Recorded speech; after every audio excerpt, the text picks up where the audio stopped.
Exploring the phrase, on horseback, a journey into English language. Hello and welcome to our English language learning series.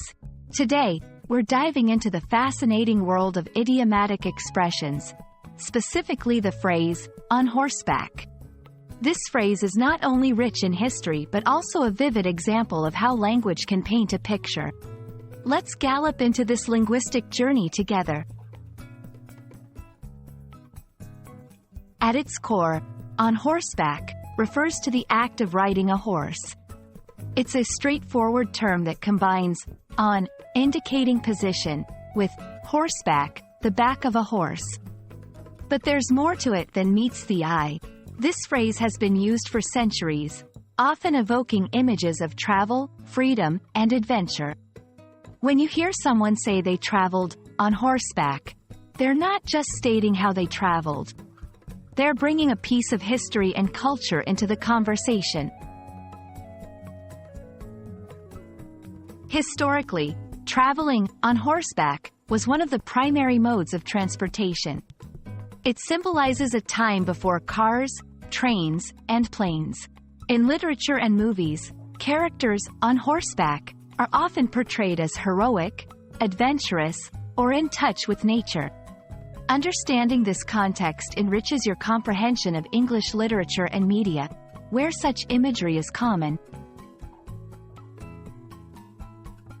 In modern times, the phrase is less about necessity and more about leisure or sport. You might hear it in contexts like horseback riding lessons, equestrian sports, or even in metaphorical uses, like overcoming challenges by getting back on horseback. This evolution shows the dynamic nature of language and how it adapts to changing times. To solidify your understanding, let's look at some examples. 1. She explores the countryside on horseback every weekend. 2. The knights charged into battle on horseback.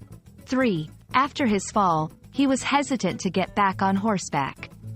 In these sentences, on horseback adds a layer of imagery and context to the actions described. I hope this exploration of the phrase, on horseback, has been enlightening. Remember, idiomatic expressions like this are a gateway to understanding not just the language, but the culture and history behind it. Until our next linguistic adventure, keep exploring and enjoying the beauty of the English language.